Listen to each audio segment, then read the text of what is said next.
Hello, नमस्कार, आदाब, सत श्री अकाल। आपका स्वागत है मेरे नए पॉडकास्ट शो जिसका नाम है द स्टार शो। आजकल हर कोई अपनी नज़र में स्टार है। हर किसी के पास एक ऐसी कहानी है जिसके थ्रू वो किसी न किसी को इंस्पायर कर सकता है। लेकिन इस पॉडकास्ट का थीम थोड़ा डिफरेंट है, वो आप आने वाली वीडियोस में जान ही जाएंगे। लेकिन आज जिस मुद्दे पर हम बात कर रहे हैं वो मुद्दा बहुत ही कॉमन है। उस मुद्दे का नाम है रिलेशनशिप। क्या प्यार सिर्फ शब्दों से बयान किया जाता है? बहुत सारी लड़कियों की एक शिकायत होती है अपने पार्टनर को लेकर कि हमारा पार्टनर हमें आई लव यू नहीं बोलता, ना ही वो हमें महंगे महंगे गिफ्ट देता है, ना ही वो हमें शॉपिंग कराने लेकर जाता है, ना ही वो हमारे लिए टाइम स्पेंड करता है। तो क्या ये परिभाषा असली प्यार की परिभाषा है? इन सभी टॉपिक्स पर आज हम बात करेंगे। लेकिन उससे पहले आज के जो हमारे गेस्ट हैं उनसे मिलते हैं।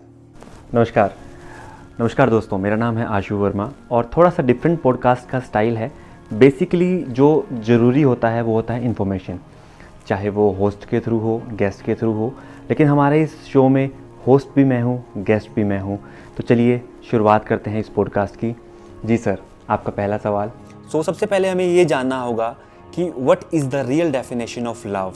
बहुत अच्छा एक सवाल है। रिलेशनशिप में जो प्यार है, आजकल सोशल मीडिया की वजह से एंड स्पेशली हमारा जो सिनेमा है, उन सब चीज़ों की वजह से हमारे प्यार को बाहरी चीज़ों के साथ जोड़ दिया गया है, जैसे कि आई लव यू कहना या महंगे महंगे गिफ्ट्स देना। लेकिन असलियत में ये प्यार नहीं है। प्यार की डेफिनेशन जो है वो अलग है। मैंने जो प्यार को स्टेजेस में डिवाइड किया है, सबसे पहला है अट्रैक्शन। सबसे पहले हम किसी भी मेल या फीमेल पार्टनर से अट्रैक्ट होते हैं, हमें लगता है कि हाँ यार सामने वाला अच्छा है। देन अट्रैक्शन के बाद हम जब उनसे बातें करना शुरू कर देते हैं, मिलना शुरू कर देते हैं, देन सेकंड स्टेज आती है अटैचमेंट। तो जब हमें उनकी बातें अच्छी लगने लग जाती हैं, हमें उनसे मिलना जुलना अच्छा लगने लगता है, देन हमें अटैचमेंट होनी शुरू हो जाती है। थर्ड स्टेज आती है रियलिटी या फिर रियलाइजेशन। जब हम किसी इंसान से मिल लिए, हमें वो इंसान अच्छा लगने लगा, देन उसकी बातें हमें अच्छी लगने लगी, वो हमारी केयर करता है, उसके साथ हमें अट्रैक्शन हो गया, then it comes to reality और रियलाइजेशन कि हमें ये रियलाइज़ होने लग गया है कि वो पार्टनर हमारे लिए सही है, क्योंकि वो हमारी केयर कर रहा है, वो हमें अच्छे से ट्रीट कर रहा है, रिस्पेक्ट कर रहा है। हमें लगता है कि वो हमारे लिए सही है। 3 स्टेजेस के बाद जो चौथी स्टेज है, then it will come love. फिर वो प्यार में कन्वर्ट हो जाता है। और प्यार की जो डेफिनेशन है ना यार, वो अपने पार्टनर को एज इट इज़, जो हमारा पार्टनर है, हमें उसे दोनों साइड्स के साथ ही एक्सेप्ट करना चाहिए। ये नहीं है कि यार उसकी कमियां हैं, कमियां तो हर किसी में होती हैं, बट आपको अपने पार्टनर की बेस्ट जो चीज़ें हैं वो देखनी है और उनको रियलाइज़ करना है और उनको एक्सप्रेस करना है। आप अपने पार्टनर की पॉजिटिव साइड्स को देखिए और उसे हाईलाइट कीजिए। According to me this is the right definition of love. आपने बहुत अच्छी तरीके से हमें समझाया कि प्यार जो है वो 4 स्टेजेस में डिवाइड किया जाता है। लेकिन यहाँ पर एक क्वेश्चन है कि सबसे बड़ी जो गलत फहमियाँ हैं प्यार में या फिर रिलेशनशिप में, वो क्या क्या हैं? देखिए, गलत फहमियाँ तो कहीं भी आ जाती हैं, लेकिन गलत फहमियों का सबसे जो बड़ा कारण है वो है हम अपने पार्टनर से एक्सपेक्टेशंस रखते हैं जो हमें पसंद है। हमें पसंद है कि हमारा पार्टनर जल्दी उठे, लेकिन हमें ये जानना होगा कि आपके पार्टनर को क्या पसंद है। अगर हम एक दूसरे की पसंद नापसंद का ध्यान रख के डिसीज़न लेना शुरू करेंगे तो गलतफहमियाँ या फिर मिसअंडरस्टैंडिंग्स कम हो जाएंगी। अगर मैं बात करूँ लड़कों की या फिर लड़कियों की, लड़कों का थोड़ा सा बिहेवियर कैसा होता है। कुछ लड़के सोचते हैं कि अगर मैंने कह दिया yes I love you and मुझे बार बार कहने की क्या ज़रूरत है। वहीं लड़कियों को बार बार सुनना अच्छा लगता है। दे वांट कि उनका जो पार्टनर है वो उन्हें स्पेशल फील कराए, उन्हें बार बार आई लव यू बोले, उन्हें स्पेशल ट्रीट करे। उससे उन्हें एक सेफ्टी और अपनेपन का फील आता है और इससे ज़्यादा इसमें कोई लालच नहीं है लड़कियों का। लेकिन अगर हम बात करें लड़कियों की, जो लड़कियों के नेचर में सबसे बड़ी गलतफहमियाँ या लड़कियों के जो रिलेशन में सबसे बड़ी गलतफहमियाँ वो क्या हैं? जिससे देखिए, सेम लड़कियों का भी ऐसा होता है। कई लड़कियों की शिकायत होती है कि जो मेरा पार्टनर है वो मेरे साथ बहुत ज़्यादा बातें नहीं करता, मुझे आई लव यू नहीं बोलता, तो क्या वो मेरे से प्यार नहीं करता? लेकिन ऐसा नहीं होता। बॉयज़ थोड़े कम एक्सप्रेसिव होते हैं। जो लड़कों का नेचर है वो थोड़ा कम एक्सप्रेसिव होता है। उन्हें बात बात पर प्यार जताना नहीं आता।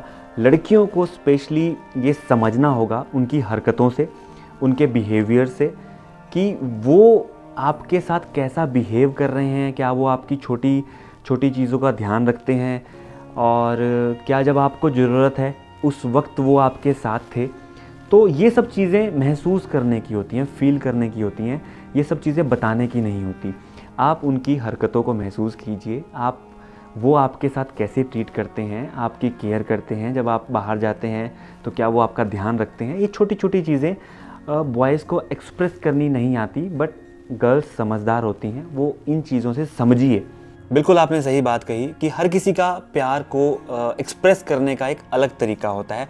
लेकिन यहाँ पर मेरा एक सवाल है आपसे कि एक अच्छे रिलेशनशिप को और ज़्यादा स्ट्रॉन्ग बनाने के लिए कुछ पॉइंट्स अगर हम बात करें, जो मेजर पॉइंट्स हैं वो क्या हैं? देखिए, रिश्तों को मजबूत बनाने के लिए सबसे जो बड़ी चीज़ है वो है समझदारी एंड पेशेंस, जिसे हम सहनशीलता बोलते हैं। पेशेंस, जैसे आपने बात की समझदारी और सहनशीलता यानी कि पेशेंस, आजकल के यूथ में स्पेशली जो यंग जनरेशन है उनमें पेशेंस की बहुत ज़्यादा कमी है, चाहे वो रिलेशन में हो। पहले टाइम में ऐसा नहीं होता था। पहले टाइम में अगर हमारे घरों में रिलेशन, हमारी मॉम डैड की या किसी की लड़ाई भी हो जाती थी आपस में, तो एक प्रोसेस होता था कि अगर हमें अपने घर वालों को भी बताना है, लाइक अगर किसी वाइफ का झगड़ा हो गया और उससे अपने डैड तक कोई बात पहुंचानी है तो उनको चिट्ठी लिखनी पड़ती थी।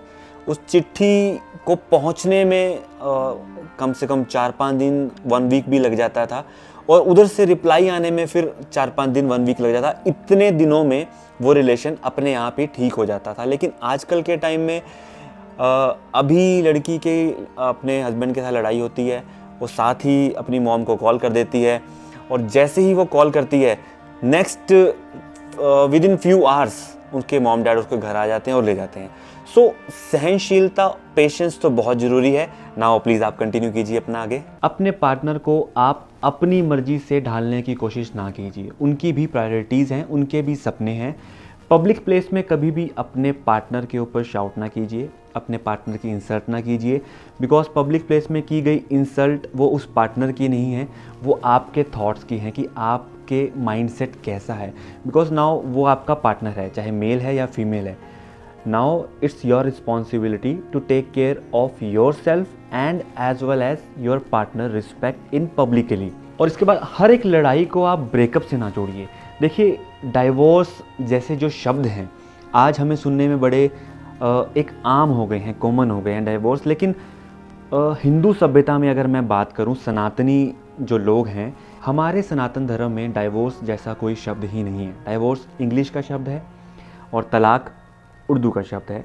हिंदी में अगर आप सोचें तो ऐसा कोई शब्द ही नहीं है। तो अपनी छोटी मोटी लड़ाइयों को इतने बड़े डाइवोर्स जैसे शब्दों से ना जोड़ें। तो मैं तो यही कहना चाहूँगा कि रिलेशनशिप अच्छा चलाना है तो एक दूसरे को समझिए। अगर मैं बात करूं कि थोड़े से और की पॉइंट्स अगर हम जानें कि अगर रिश्तों को और मजबूत करना है तो कुछ की पॉइंट्स के थ्रू अगर हम जानना चाहें, जो हमारा यूथ है जो हमारी ये वीडियो देख रहा है, अगर वो कुछ की पॉइंट्स में अगर आप हमें समझा सकें तो। थोड़ा सा मैं आपको और करेक्शन करा देता हूँ, शायद ये क्वेश्चन आपके माइंड में नहीं आया कि प्यार को हम जिंदा कैसे रखें।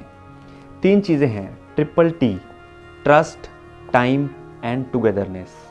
आई रिपीट, 3 ट्रिपल टी हैं जो आपके रिलेशन को स्ट्रांग बनाएंगे, ट्रस्ट, टाइम एंड टुगेदरनेस। अगर आपको अपने पार्टनर पे ट्रस्ट है और आपने उसे टाइम दिया है और आप हर सिचुएशन में उसके साथ खड़े हैं, then your relation is last so long. बहुत अच्छे आपने की पॉइंट्स बताए हैं, और मुझे लगता है कि जो दर्शक हमारे देख रहे हैं, स्पेशली युवा, उन्हें ये सब की पॉइंट्स को अपने रिलेशन में ज़रूर ऐड करना चाहिए। लेकिन मैं आपसे एक क्वेश्चन और पूछना चाहूँगा, बिकॉज ये हमारा जो पॉडकास्ट है वो क्वेश्चन आंसर राउंड ही है।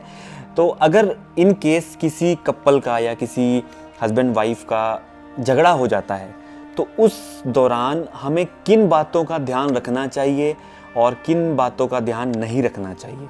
स्पेशली आजकल के दौरान तो झगड़े रेगुलर बेसिस पर होते ही हैं। तो प्लीज़ आप थोड़ा सा इस चीज़ के बारे में बताइए कि हमें किन चीज़ों का ध्यान रखना चाहिए।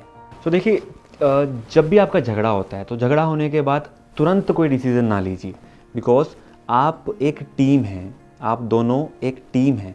अगर टीम ही आपस में लड़ेगी तो कभी जीतेगी ही नहीं। और क्या नहीं करना चाहिए, पुरानी गलतियाँ, पुरानी चीज़ों को ना दोहराएं। जब भी हमारी लड़ाई होती है हम हमेशा से सोचते हैं कि यार तूने उस टाइम ये कहा था, तूने उस टाइम वो किया था। तो आज की लड़ाई को आज के टाइम पर ही सॉल्व कीजिए। उसमें पुराने जो आपके मुद्दे हैं उनको अगर आप ऐड ऑन करेंगे तो उस वजह से आपकी लड़ाई और बढ़ेगी, कम नहीं होगी। एंड थर्ड पर्सन के सामने कभी भी ना लड़ें, ब्रेकअप ना करें, because breakup as I already told you कि ब्रेकअप और डाइवोर्स जैसी चीज़ें हमारे धर्म में है ही नहीं। तो पहले टाइम में की मैंने कहानी आपको बताई कि पहले टाइम में ऐसा नहीं होता था क्योंकि पेशेंस था। आजकल सोशल मीडिया की वजह से और हमारी मूवीज़ की वजह से पेशेंस नाम की चीज़ बची ही नहीं है, क्योंकि आजकल ऑप्शंस बहुत हो गए हैं।